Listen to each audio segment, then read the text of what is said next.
We're back again with America, Land of the Slaves, and the series.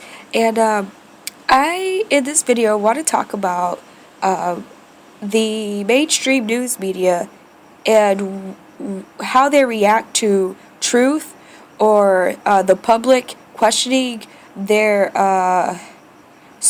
basically cover stories of things that are going on in the United States. If you don't know, this particular video specifically focuses on 9/11. But if you didn't know already, 9/11 is questioned by a lot of people. They're questioning who actually did it. Were there any planes that actually hit the building? Just different things. Why did Building 7 fall when there was no plane that hit it? Why the hole in the Pentagon wasn't big enough for a plane to smash through it. Just different things like that. So people have valid claims, and a lot of the people that are questioning what happened are actually family members of the people who were killed in 9/11. So this is a serious subject, and it's very sad that things like this go on the news and get portrayed as if it's a final decision. They already know what happened. If you question it, you're a nutcase. And it's really sad because this is how most news stations are. If they don't agree with the news that comes out, they change it to however they want it to be expressed, and that is not right. I think that's a form of terrorism. But we can go into that in a whole nother video. But I just want to show you guys this so for yourselves. So if you think that people are lying when they say the news media covers up things, or they shut people off on the show that are telling the truth, or they interrupt people so that the public can't understand what the person is trying to say to get their point across, here's a perfect video. So just take a look and make your own conclusion to what's going on in this video. Fox News Channel.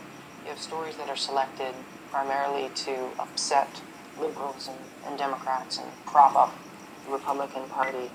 You have a hostility towards guests that disagree with the host. And you have a host who, in service of his conservative politics, will distort facts, will misrepresent things, and will, in some cases, just fabricate. In the personal story segment tonight, we were surprised to find out that an American who lost his father in the World Trade Center attack had signed an anti-war advertisement that accused the USA itself of terrorism. Jeremy Glick is the son of a Port Authority worker who died at 9/11, and he had signed an anti-war petition, and O'Reilly had to have him on. And they were so persistent about getting me on the O'Reilly show because they found out that I was on the advisory board and signed a statement that was against the war, and that I was directly impacted by 9/11. The success that I had on the O'Reilly show had to do with just practice and preparation. So just so you guys know, realize what's going on. This guy, his family, his father was killed in 9/11, and Bill O'Reilly wanted to talk to him and ask why he basically feels that the government was responsible for what happened in 9/11. And it's pretty crazy how Bill O'Reilly ends up treating this guy. But this is what's on Fox News, you know? I mean, come on, guys, check it out. I taped the shows. And what I did is I took a stopwatch that I used to use for running sprints in high school, and I would see when he has a hostile guest, and I would time how long it takes for him to cut them off. You were the only one. I was surprised. And the reason I was surprised is that this ad equates the United States with the terrorists. I said, I'm shocked. Watch what Bill O'Reilly does to this guy. Just made the only point I wanted to make. Our current president now inherited a legacy from his father and inherited a political legacy that's responsible for training militarily, economically, and situating geopolitically the parties involved in the alleged assassination and murder of my father and countless of thousands of others. So I don't see why it's so surprising. So you got it. He said, let me stop you here. Why? Because he's telling the truth. Why don't you let him keep on going? But mind you, watch what question he follows up with. It really doesn't have much to do with what this guy just said. And basically their tactics of doing this is to get the public to be distracted from what this guy just said. So their brain can't process what he just said. That's why he's distracting him. Not because he wants to get his point across or because there's not enough time. There's more than enough time. This is the tactics that they use. And if you don't know this, you're not going to see it. It's going to seem normal to you. But continue. for you to think All right. that I would come back and want to support It is surprising, escalating and I'll tell Bush's you why. aggression I'll tell you throughout why that it's area. surprising. You are mouthing a far-left position. It was extremely intimidating sitting down in the studio because he's really tall. And like, dude, like the lord's over you.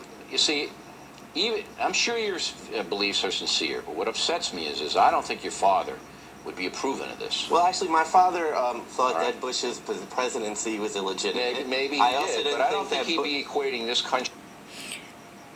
So you see how he keeps cutting him off, but I mean, it's just crazy. I mean, the guy just clearly says that his dad wouldn't have agreed with this, and so on. And Bill O'Reilly just skips right over what this guy just says, and basically makes his own opinion about how he feels about this guy, father feeling a certain way. Why does that matter? Why does that have anything to do with what he's actually saying? Do you see how they nitpick? How they keep the public from actually seeing what is being said by these people, so they can get their own point of view across? Yeah, let's continue. As a terrorist nation. Well, I wasn't saying that it was necessarily Yes, you like are. that. You What I'm signed this saying and it is absolutely says that Jeremy was pretty cool during it. Why wouldn't he let him say what he had to say? Why wouldn't he say, yes, you did, you said that? Why wouldn't he let him recant what he meant? You know, that is just, it's really weird. He was giving his political views, which were very to the left of O'Reilly's. And he said, oh, I don't really care what you think politically. And I said, obviously you do care, because A, you brought me on the show, and B, I told him that he uses 9/11 and sympathy with the 9/11 families and the lives lost.